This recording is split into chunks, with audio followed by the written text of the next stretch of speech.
So I bought a laptop off Craigslist, and it basically ruined my life for a few weeks. Yeah, I know that sounds dramatic, but I'm not exaggerating. Everything felt normal at first, and then it spiraled way faster than I knew how to handle. This all started when my old laptop finally gave out. Like it had been crawling for months, and then one day it just wouldn't even boot. I couldn't afford a new one. I'm not exactly rolling in cash, so I hit up Craigslist to see if anyone was selling a used one cheap. Figured I'd grab something decent to hold me over for a while. I found a listing that sounded solid. Lightly used MacBook, 512 GB. Runs great, wiped clean, ready to go.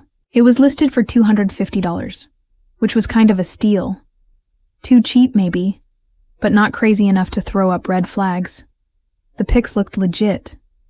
Some desk setup, normal lighting, no weird shadows or stock images. It looked like it was actually theirs. I messaged the seller and they replied like 5 minutes later. Said we could meet at a gas station near the mall, middle of the afternoon. Public enough. They showed up in a beat-up silver Honda. Guy looked totally normal. Black hoodie, ball, cap, said maybe 3 words the whole time. Handed me the laptop, let me boot it up and mess around on it. Everything worked. Battery held, apps opened. It was clean and fast. I paid him in cash. We went our separate ways. Easy.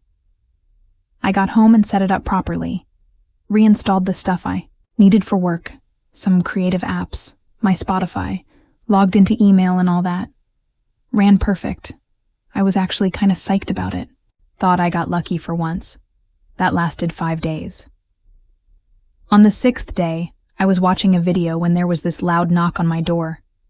Not just a normal knock, like full-on fists. 3 or 4 people. I opened it and it was the cops. Not regular patrol either. Detectives. Plain clothes, badges out, serious faces. They asked if they could come in. They said it was about a laptop. My stomach dropped before they even said anything else. Turns out the MacBook I bought was stolen. Not from someone's backpack or a coffee shop. It was taken from a corporate office downtown. Some tech company I'd never heard of.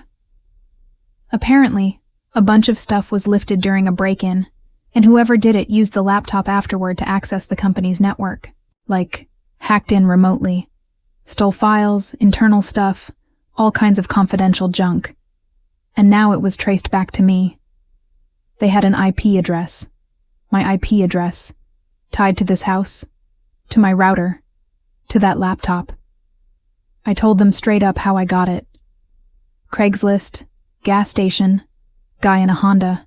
But the moment I said that, I could tell they'd heard it before. Probably too many times. They took the laptop, asked for my phone, took a bunch of photos, made me give a statement, and said they'd be in touch. Like it was nothing. But it wasn't nothing, because now I was being investigated for something I didn't do.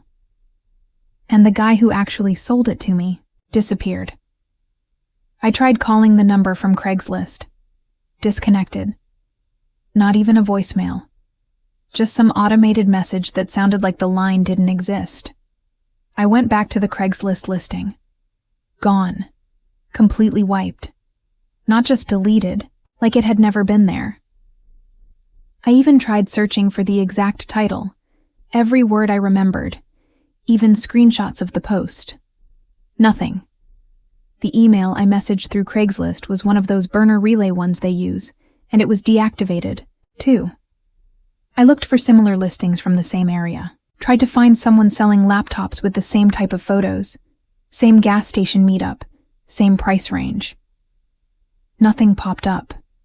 So now I'm sitting in my apartment without a laptop, waiting for the cops to call back, and wondering how many other people this guy's done this to.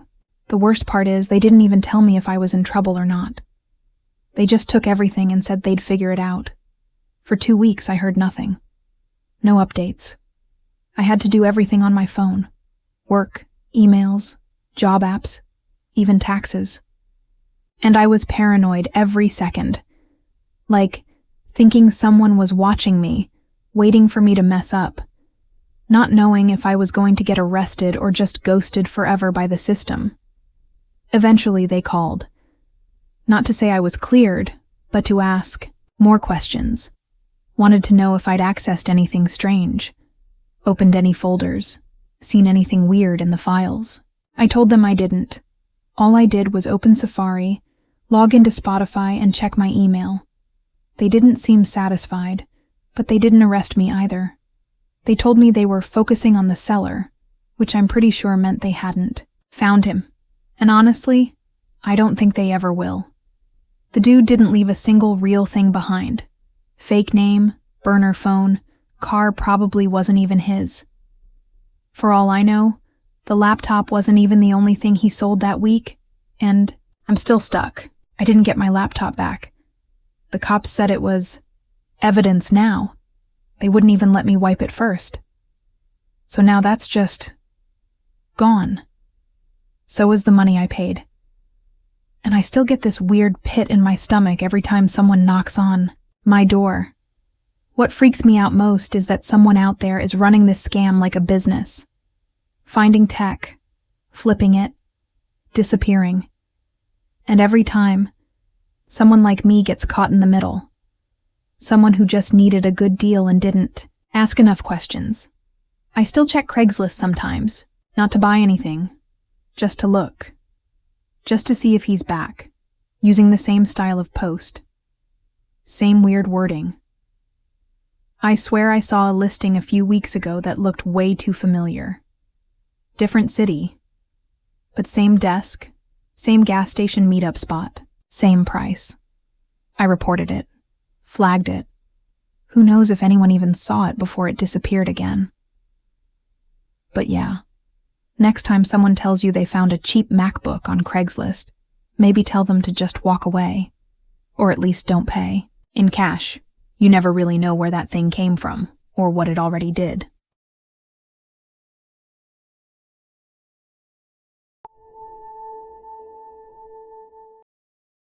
So this all happened like 8 months ago.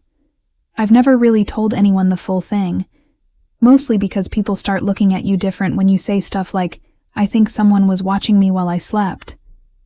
I'm not even exaggerating. I wish I was anyway. I was moving out of this bad roommate situation. Just constant drama, dirty dishes, yelling at 2 a.m., all that. I needed out. Problem was, I didn't have money saved up. So I started looking for cheap rooms on Craigslist. Not the smartest, I know, but I was desperate and it was last minute. Scrolling through all these listings that felt either scammy or too good to be true. Then I found one that seemed normal. Clean pics, small room, decent lighting. $450 a month with utilities included. It was in this older house in a quiet part of town, and the landlord said he lived upstairs but kept to himself. Just wanted someone quiet, clean, and easygoing. I thought, okay, perfect. I messaged him, he replied quick. Said the room was still available and that I could come see it that day. The guy looked older in his photo, kind of plain looking. Grayish beard, glasses, maybe late 50s. I got a weird vibe from the way he typed, like super formal. But I ignored it. I met him later that afternoon. He was friendly, polite. Maybe too polite, but not creepy in a runaway kind of way. The house looked just like the photos. Old, but clean. Weird smell in the hallway, but not horrible. The room was small, had a bed, tiny desk, closet. Nothing fancy, but fine for what I needed. I signed the lease that day. Just a short-term agreement, month to month, paid him cash. For the first couple weeks, it was fine. Like, boring. Fine. The guy didn't bug me. I'd see him around sometimes, but he mostly stayed in his own part of the house. I worked during the day and came home late, made dinner, watched stuff on my laptop, went to sleep. It was quiet. But then I started noticing little things, like I'd wake up and my chair would be moved slightly. Not dramatic, just a few inches. or my drawers would feel different, like someone opened them but closed them fast. Again, not enough to go nuts over. I blamed it on being tired or clumsy. The first real red flag was when I found a tiny hole in the corner of the wall near the ceiling. It looked like an old nail hole or something, but when I got up close, it was too clean, too perfect. I looked through it with a flashlight and realized it went through to the next room, like, all the way. Then I started really looking around. There was another tiny hole above the closet, and one near the vent. Not huge, but just big enough, and all of them faced spots where you'd be changing clothes or sleeping. I felt sick. I grabbed a chair and looked closer. That's when I saw the glint of something in the first one. Like glass. Like a lens. I packed a bag that night and crashed on my friend's couch. Didn't even tell the landlord I left. Just bailed. The next day, I came back with a screwdriver and unscrewed the vent cover. Behind it, tucked deep inside, was this little black camera. Not a webcam. Like an actual wired camera. I ripped it out and took pictures. I texted the landlord and told him I was out, and I knew. He replied with this long message about how it was probably left by the previous tenant, and that he had no knowledge of it. He even said I could keep next month's rent if I stayed. That's when I knew he wasn't just clueless. So I started digging. Went back to the Craigslist ad, but it was gone. Like, fully deleted. But I remembered the photos, and I remembered the wording. So I searched for phrases from the original post. Stuff like quiet house in older neighborhood, and must be clean and respectful. Dozens of listings came up. Different names, different photos, but all the same kind of layout. Sometimes the room was red, sometimes blue, but the walls were always the same shape, same window position. It was the same house. Every listing had a slightly different email, but the structure was the same. Some of them were super recent. Some went back months. I started reading the comments under a few reposted ads. One person said they stayed there, and something felt wrong. Another mentioned hearing clicks at night, like a camera shutter. But the comments never went anywhere. No one followed up. I looked deeper, like way deeper. Ended up on a forum where people talk about sketchy landlords and scams. I found a thread from a girl who said she lived in that same house 2 years ago. Her story matched mine. She mentioned holes in the walls, moved furniture, and a camera found under the dresser. The thread just ended with her saying she moved out. No updates. Then I searched her name. Nothing, and I mean nothing. Her socials stopped around the same time. No posts, no tags, gone. I checked another name from the comments. Same thing, then another, and another. They were all women, around my age. No real family posted about them, just girls who kind of faded out online after mentioning that house. I went to the police with the camera and the screenshots. They made a report, said they'd look into it. But that was it.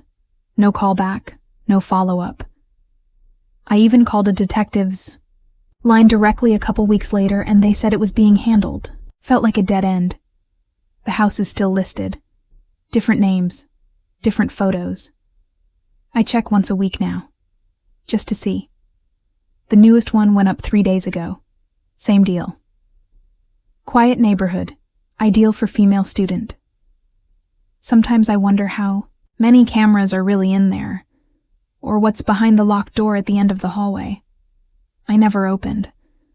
Or how many girls moved in and never left. I kept the camera, just in case. It's in a shoebox under my bed.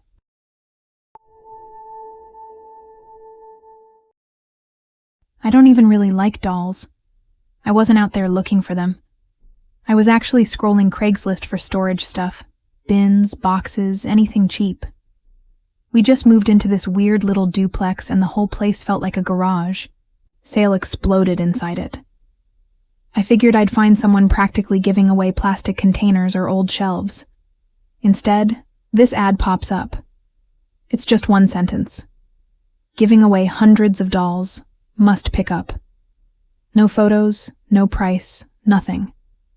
It had been posted only 40 minutes before, so I figured maybe I'd message and ask if they had any containers too. Sometimes people throw in random stuff. The reply was quick. This woman said she was downsizing her collection, and that the dolls needed to go to someone who understood them. She said I could come by that afternoon. Her address was out in this old part of town, kind of where the streets stop having sidewalks and every house looks like it's melting into the dirt. I pulled up, and the first thing I noticed was how still everything felt. No wind, no dogs barking. Just this faded yellow house with paint peeling off in strips, and a front porch that had a row of ceramic cats lined up like guards. She answered the door before I even knocked, like she'd been standing there the whole time. Small lady, maybe in her 60s, gray hair in a bun, wearing this long knitted sweater that almost looked like a blanket. She smiled, but not the friendly kind, more like someone who practiced it. Her eyes didn't move with the smile. They just watched. I expected to see boxes or maybe a display shelf or two. What I walked into was a full-blown museum of creepy. The entire house was packed with dolls. Not the kind you get from Walmart. I'm talking about hyper-realistic ones. Porcelain faces, glass eyes, detailed clothes. Some of them were even adult-sized, like mannequins but more human. Slouched, on chairs, sitting upright on couches, peeking out from behind curtains. They were everywhere. She walked ahead of me like this was normal, talking about how long she'd been collecting, how each one had a name and a little backstory. I wasn't listening that closely because every time I blinked it felt like one of the dolls had changed positions. I know they didn't, but they were so lifelike it messed with your brain. Some of them looked like they were breathing. I'm not kidding. Like their chest was just barely rising. I tried to act casual, just looking around and nodding. Then I noticed something about their clothes. None of them were dressed in basic doll outfits. No tiny dresses or handmade sweaters. These dolls were wearing real clothes, like actual full-size shirts, jeans, jackets, even shoes. And they didn't match the dolls, like you wouldn't put a toddler's onesie on a Victorian doll. But they did. All of them looked like they were dressed by someone who didn't care what size the clothes were, just that they were real. That's when it clicked. One of the shirts looked familiar, not in a I've seen that at Target kind of way. It was because I had seen it months back. In a missing persons photo that got passed around Facebook. Local girl. Disappeared from a gas station 3 towns over. In the photo, she was wearing a black hoodie with white skulls on the sleeves. The doll in the corner was wearing it. My stomach dropped, but I didn't want to say anything. I didn't want to tip her off. I pulled out my phone and started pretending to text, but I was trying to search for the missing persons poster. I found it. Matched the hoodie exactly. Same rip near the pocket. I scanned the rest of the room. More clothes jumped out at me. A Letterman jacket from a high school that closed down 2 years ago. A waitress uniform from a local diner that shut down last summer. Shoes with names written inside in Sharpie. All of it looked used. Not bought. Taken. I told her I didn't think I could take any dolls today, that I didn't have room in my car. She just nodded and smiled again. But then she asked if I wanted to join them. I laughed nervously, like maybe she was making a joke. She didn't laugh back. I said I had to go and back toward the front door. She didn't stop me, just stood there in the middle of the living room, hands folded in front of her, all the dolls sitting still around her, like she was holding court or something. I got to my car and left faster than I probably should have. Nearly clipped her mailbox backing out. When I got home, I tried reporting the ad. It was already gone. Flagged or deleted. I called the local police and gave them the address. They said they'd look into it. I don't know if they ever did. But here's the part that's been messing me up the most. The next morning, I found a doll on my porch. Not a box. Not a bag. Just sitting upright against the door. Legs stretched out, head tilted slightly to the left, wearing one of my old t-shirts. One I'd thrown in a Goodwill bin 6 months ago. I didn't bring it inside. I didn't touch it. I just grabbed my keys and drove straight to work. When I came back, it was gone. No note, no sign of anything. Nothing else has happened since, but I still check Craigslist sometimes. Not to buy anything, just to see if she's still posting. I don't know what she's doing with all those clothes, or the people they came from. But if you see an ad about someone giving away dolls and there's no photos, don't answer it.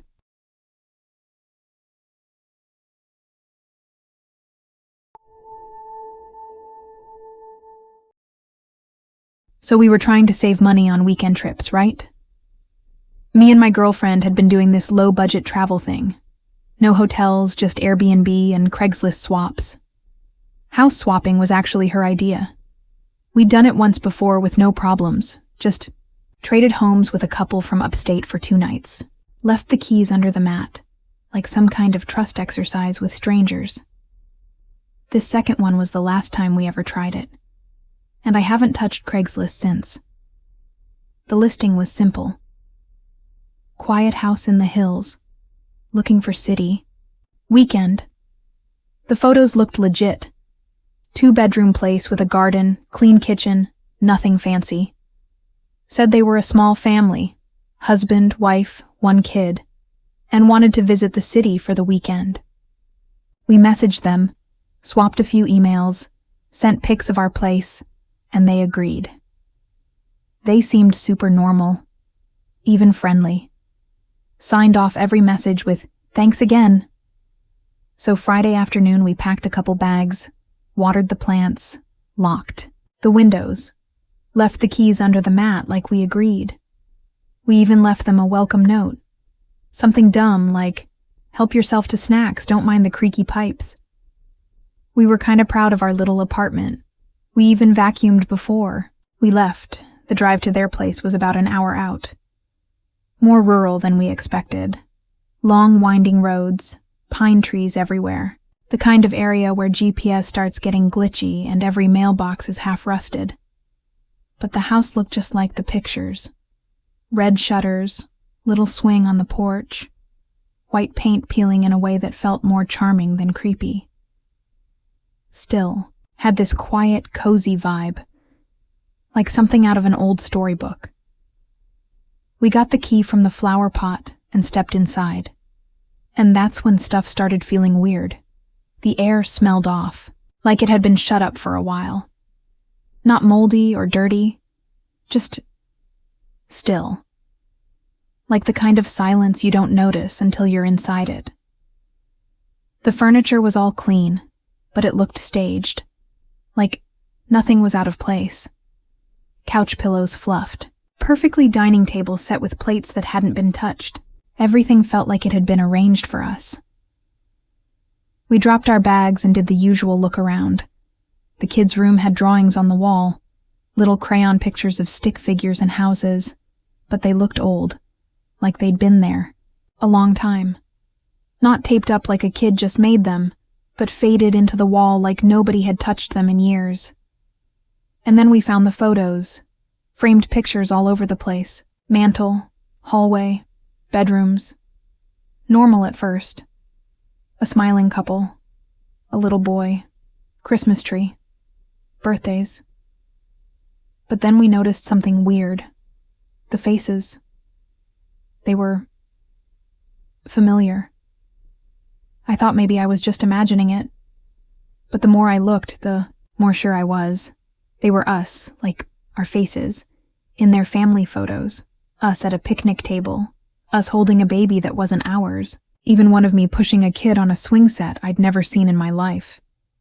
The photos weren't just edited. They looked printed and aged, like someone had faked memories and let them sit around long enough to feel real. We started freaking out. A bit. Tried calling the number they'd been messaging us from. No ring. Straight to voicemail. Then, this number is no longer in service. Tried their email. Bounced back. Everything just went dark. They were gone. We decided to leave right then, but something in us said to check our apartment first, just to make sure. We drove straight back. No music, no talking. Just this thick feeling of not knowing what the hell was going on. When we pulled up to our building, there were lights on in our place. Our lights. I ran up the stairs and knocked, then banged. Nothing. Then the door opened. Just a crack. This guy looked out. Not one of the people from the photos. Just some dude. Older. Calm. He said they were renting the unit now. Said we had the wrong place. I tried arguing, pushing, yelling. But he didn't even flinch. Said we could call the landlord if we had a problem. We called her right there. She picked up. Said the unit was signed over that morning to new tenants. Full lease. New names, not ours. Like we'd never lived there. We went down to the leasing office. The guy at the desk looked at us like we were crazy. Said our info wasn't in the system. No payment history. No rental agreement. We weren't on file. Our stuff was gone. Everything. Photos, clothes, dishes, junk drawer. Everything. Replaced with some random family's stuff. Like they'd moved in weeks ago. Like they'd always been there. We called the cops. Made a scene. Cops came. Talked to the new guy living there. He had paperwork. ID. Even his mail was addressed to the apartment. They pulled us aside. Asked if we were under the influence. If we needed somewhere to go. Like we were the ones making stuff up. We didn't even have anywhere to sleep that night. We ended up crashing in my friend's garage on a mattress he kept for camping. Just laid there for hours, scrolling through every Craigslist message we had, trying to figure out what happened. Every message we ever got from that family, gone. Wiped. Like we were talking to ghosts. We went back to the other house the next day. It was empty. No car. No sign of life. Just dark windows and an unlocked door. We searched the whole place again. The photos were still there. But the ones with our faces? Gone. Replaced with new ones. A different couple. Different kid. Same house. Same backgrounds. Like the house just swapped us out. We called the cops again, reported the house. They went out there. Called us later and said it was abandoned. No one had owned the property in years. Not legally, anyway. They said the place had been empty since 2017. We left it alone after that. Tried to move on. Started sleeping at Claire's place until we scraped together enough for a new lease under different names. Our credit info was still there, but everything about that apartment, our old life, was scrubbed like it didn't matter. Sometimes I check Craigslist just to see, to make sure. I swear I saw the same house pop up again last month. Different photos, different names, same shutters, same flower pot by the door. I didn't click it. I just stared at the screen for a long time. They're still swapping.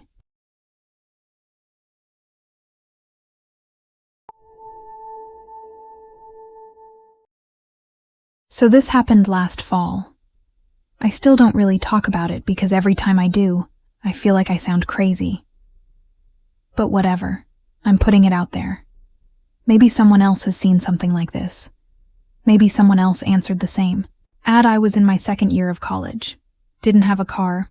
Lived in a crammed apartment with 2 roommates who worked weird shifts and were always gone. I'd picked up this habit of checking Craigslist for random gigs. Dog walking, furniture, assembly, yard work, anything that paid cash under the table. It was easier than squeezing in hours at some fast food place between classes. This one ad popped up. Evening babysitter needed. Quiet home. Easy pay. It didn't look sketchy. Just said it was one night, $150 for 6 hours, no housework. Just watch her while we're out. The message was weirdly short, but honestly, I didn't care. I was broke and had a midterm coming up, so sitting in a quiet house while some kid watched cartoons sounded great. They gave me the address after a couple messages back and forth. It was way out past the edge of town, kind of near the old mining hills, like roads with no streetlights, just dirt and trees and nothing around. I had to ask my friend Claire to drop me off because there was no way my bus pass was getting me out there. The house was too nice, like big and old and spotless.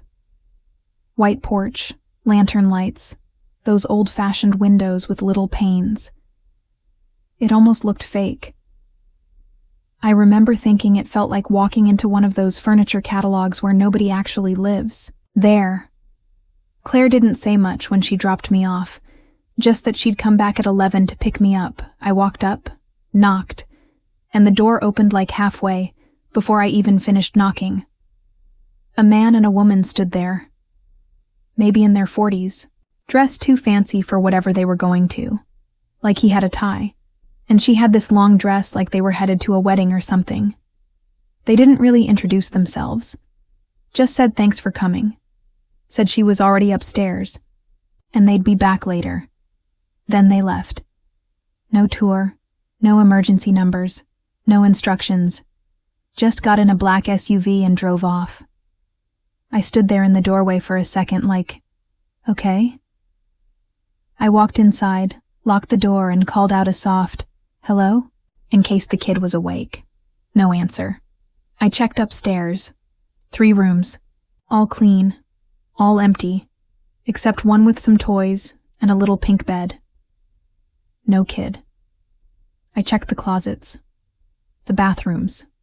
The backyard. There was no one else there. I sat in the living room for a while, flipping through TV channels and waiting. Figured, maybe the kid was asleep somewhere and I just hadn't noticed. An hour passed. Around 6:03, my phone buzzed. How is she? The number was the same one that gave me the address. I stared at it for a second. I texted back. She's great. I didn't know what else to say. I figured they'd tell me if she was asleep or something. Or maybe they were testing me. But then, like 5 minutes later, I got another text. She's laughing a lot tonight.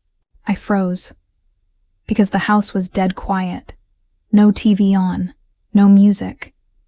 Just me, sitting on the couch, phone in hand. I typed, I don't hear anything. Is she supposed to be in bed? No reply. I got up and walked around again. Checked the kid's room. Opened the closet. Checked under the bed. Nothing. Even looked in the attic crawl space. Nothing. The house was totally empty. 08 p.m. Another text. She's hiding again. She's so silly when she does that. I didn't reply. I just stood in the hallway for a long time. My ears felt like they were tuned to every single sound in the house. The fridge hum. The occasional creak. At some point I started leaving doors, open so I could tell if they moved. Oh, 2, she wants to show you her drawing. It's in the dining room. I didn't want to look, but I did. Because my brain kept trying to make this normal. Like, maybe the kid was here and just really good at hiding. On the dining table was a single sheet of paper. I swear it wasn't. There before. It looked old, like the paper was yellowing, and the drawing wasn't crayon or marker. It looked like it was scratched in with something sharp, like charcoal or ash. It showed a big scribbled black house, and 2 stick figures standing outside it, and one smaller figure in the window upstairs, with red circles for eyes. 17. She's starting to like you. I stopped responding. I called Claire and told her to come early. I told her I didn't feel good and wanted to leave. She said she'd be there in half an hour. 34. My phone buzzed again, but it was a different number this time. Just said hi. I didn't reply. 30 seconds later. Can you see me yet? I didn't reply. Another message. I see you. I looked around. Every window was closed. Curtains drawn. Doors locked. I felt like my skin was crawling off me. I turned every light in the house on. And then I heard a creak from upstairs. Not a loud one. Just enough to make me stop breathing for a second. I stood at the bottom of the stairs staring up. And then another message came in. I'm coming down now. I ran out the front door without grabbing my stuff. No shoes, nothing. Just bolted down the driveway into the dark. Claire pulled up a minute later and I jumped into the car. Didn't even explain. Just said drive. Drive. Keep going. We called the cops when we got back. Gave them the address. They went out there and checked. House was empty. Totally clean. No signs of anyone. No drawing on the table. No number that could be traced. They said the house had been listed for sale for over a year. No one had been living there. They asked if I was sure it was the right place. I still have the texts. Well, some of them. The ones from the parents disappeared after a week. Like the number deleted itself. The ones from the second number? Still in my phone. Still there, even after I switched carriers. The last message I got was days later. Middle of the night. No words. Just a photo. Blurry. Looked like it was taken through a crack in a door. You can see me in the shot. Sitting on the couch in that house. And a small shape standing behind me. I never even heard it.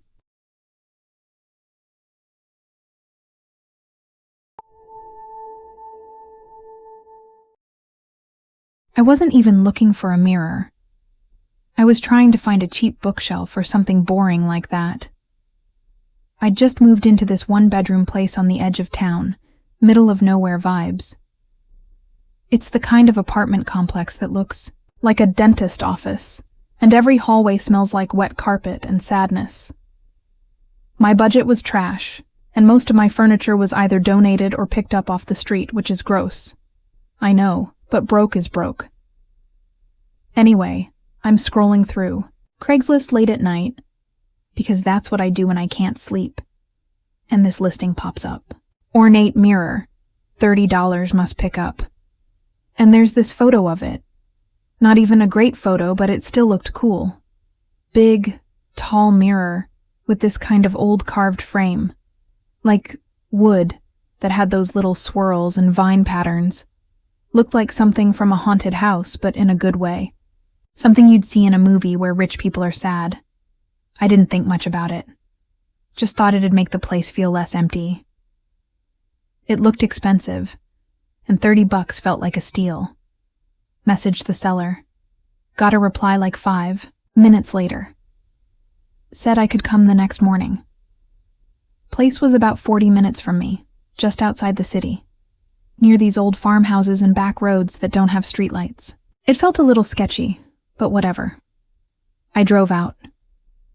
The house was weird.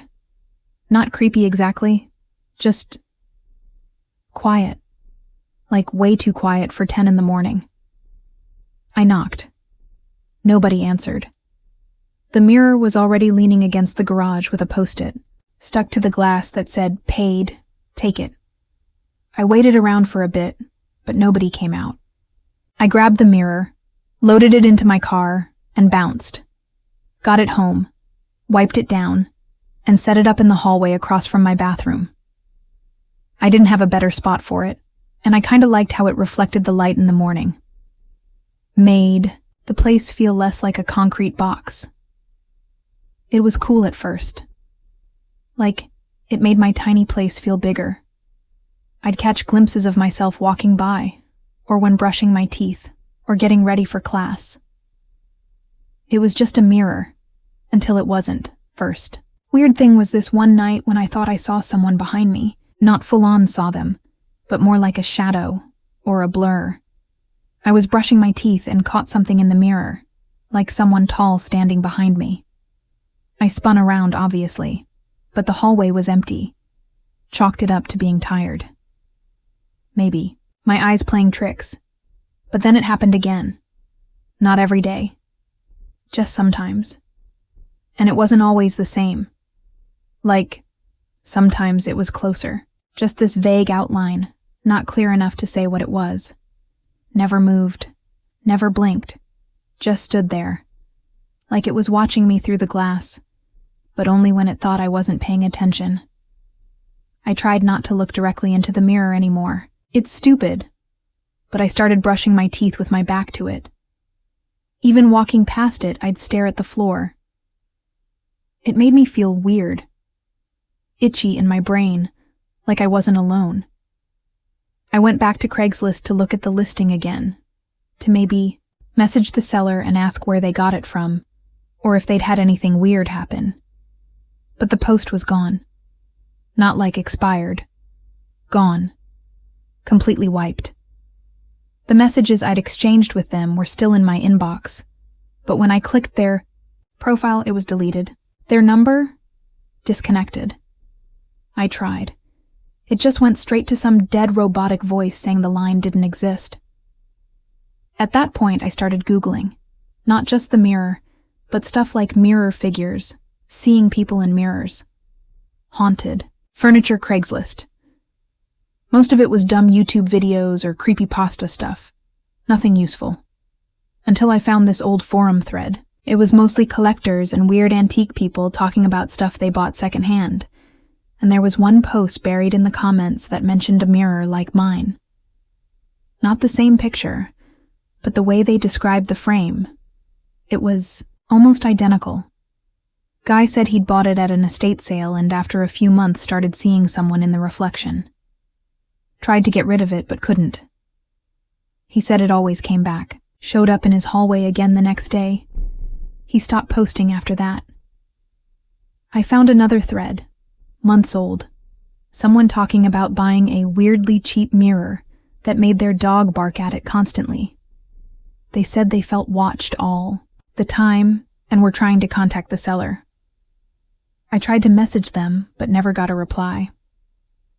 I started writing down the usernames and trying to find any of their social media. One girl had a TikTok linked on her profile. I clicked it, but all her videos were months old, and her last post said something like, "Moving into a new place, finally sold that creepy mirror, lol."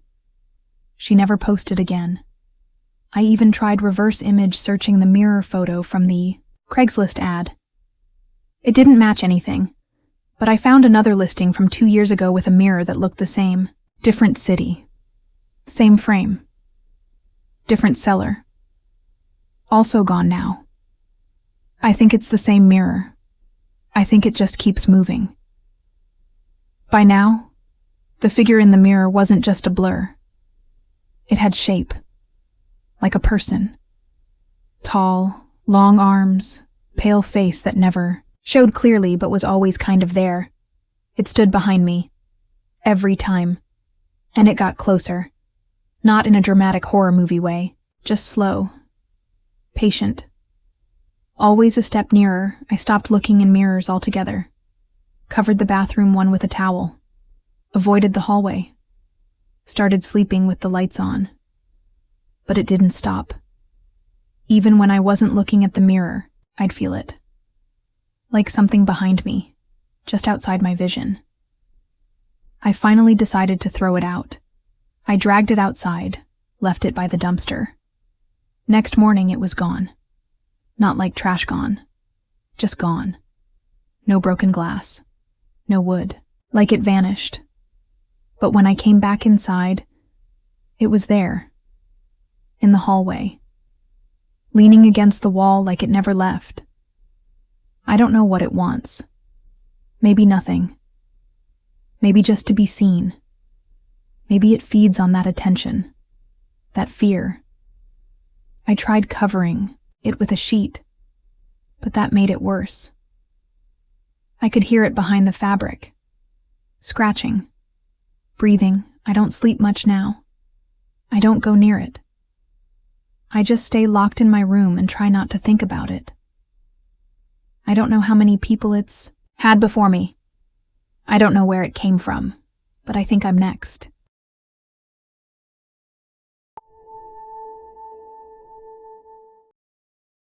I was scrolling Craigslist late one night, not looking for anything in particular.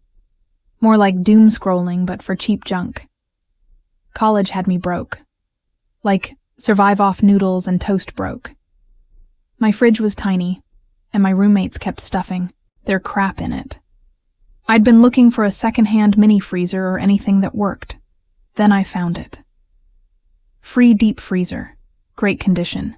Need gone today. The ad was short. No weird typos or weird grammar, which is rare for Craigslist. Just a clean photo of a big white chest freezer in a garage. Looked spotless. Honestly, looked kinda new. The guy said he was giving it away because he was downsizing, whatever that meant. I emailed him right away. He responded in minutes. Said I could come by that afternoon. I didn't have a truck, but I called this dude I sorta knew from my part-time job who owed me a favor. We picked it up from this quiet neighborhood about 20 minutes out. It was one of those places where the houses all look the same, cookie-cutter lawns and all. Not creepy at all. Just normal. The guy who gave it to me was old, like maybe late 70s. Polite, smiled a lot. He had a slight limp, but nothing weird. Said he was moving in with his daughter and didn't have space for extra stuff. Freezer was already cleaned out and unplugged. He even helped us load it into the truck. Nothing about it felt off. Not then. We hauled it into our garage. Me and my roommates didn't have much in there except boxes and junk.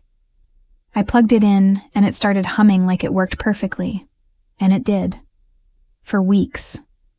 I filled it with frozen meals, leftovers, ice cream. Total game changer. I even started buying meat in bulk like an actual adult. But then around week 4, maybe week 5, I noticed this faint smell. Not strong. Just a weird, sour kind of scent. I thought maybe one of my roommates left food out or something died in the trash.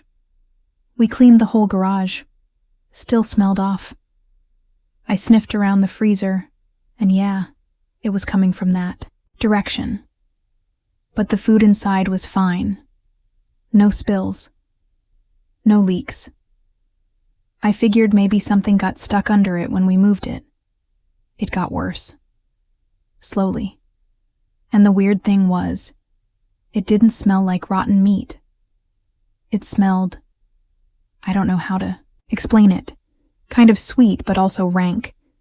Like something trying to hide the fact that it was dead. Hard to describe. But every time I opened the freezer, it still worked fine. The food was frozen solid. Nothing seemed wrong. One night I had a bunch of assignments due and was pulling an all-nighter. Went to the garage for an energy drink. I opened the freezer, and the smell hit me harder than usual. Not from the food, though. The air inside was cold and clean. I bent down and looked closer, like really looked. That's when I noticed the bottom wasn't flat. It looked like there was an edge, like a thin groove outlining a section of the base.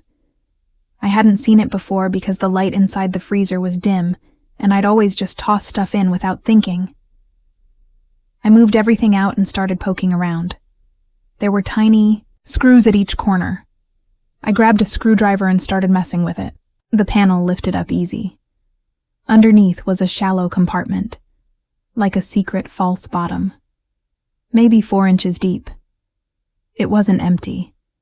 There were stacks of Polaroid photos. Dozens of them. Old ones. The kind with that faded color and brownish tone. Around the edges. I flipped through them. And this is the part that still screws with my head. Every single photo showed a person. Different people. Laying inside a freezer. This same freezer. They weren't smiling or posing. Some looked asleep. Others had their eyes open. All of them were inside the freezer, positioned like they'd been placed there on purpose. Most were dressed normally. Jeans, shirts, regular stuff. A few were shirtless. One looked like they were in a hospital gown. None of them looked happy. I don't know how long I sat there flipping through them. Probably an hour. I kept expecting one of them to be fake or like a prank. Maybe a film project or something. But no. These were real. The faces looked real. Too real. And the backgrounds all matched. Same white walls. Same interior light. Same freezer lid. I put the panel back, down, and didn't say anything to my roommates. Not at first. I didn't even touch the freezer for a couple days. Just couldn't bring myself to open it. I ended up driving the photos to the police station. Not because I wanted to, but because I couldn't sleep. Every time I shut my eyes, I saw those faces. Some of them looked so calm. That was the worst part. Like they didn't even fight it. The cops took the photos seriously. They asked a bunch of questions. I gave them the address where I picked up the freezer. The old man, his name, email, everything I had. A week later, they told me the house was empty, completely abandoned. No forwarding address. Neighbors hadn't seen him in weeks. He never had a daughter. No moving truck. No signs of anything being packed up. He was just gone, like he'd never been there. I don't know what happened to the freezer. The cops took it. They said it would be checked for evidence or something. I didn't ask for it back. I didn't want it back. Sometimes I think about how close I was to never finding that compartment. Like if the smell hadn't gotten worse, or if I'd just assumed it was spoiled meat, those photos would still be there, sitting under my frozen pizza rolls. And here's the part that really keeps me up sometimes. What if he gave that freezer to someone else first, and they gave it away again, and it kept getting passed along? What if that freezer had been changing hands for years? And what if I hadn't found the photos but just ended up in one?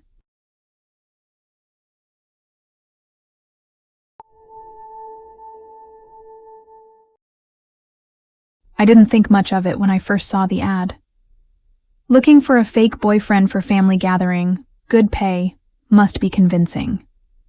The woman seemed nice enough in her Craigslist post, and honestly, I needed the cash. Being an aspiring actor means waiting for big breaks, but in between, you take whatever you can get. A couple of hours pretending to be someone's boyfriend? I could handle that. The job was simple enough.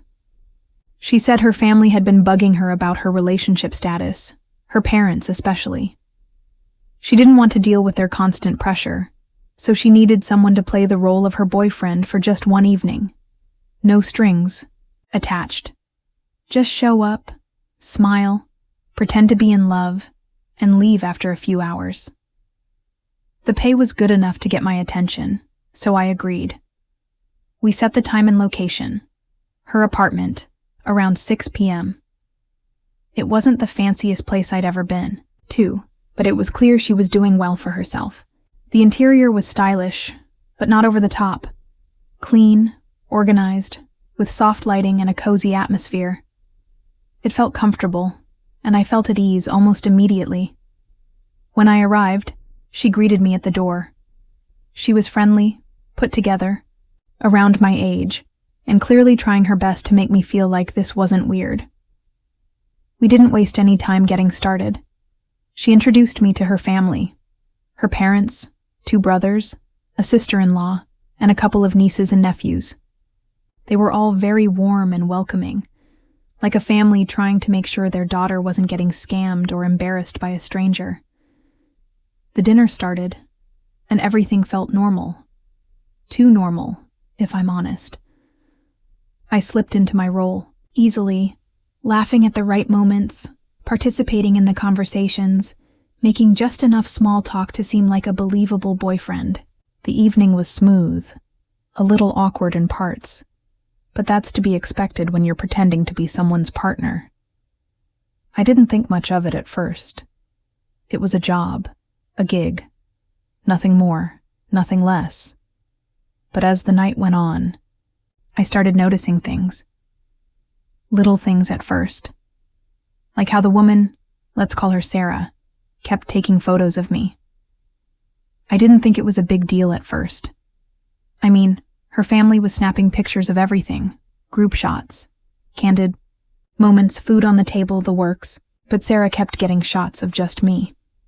Every time I turned my head, there she was, phone in hand, clicking away. At first it seemed harmless, but after a while it felt off.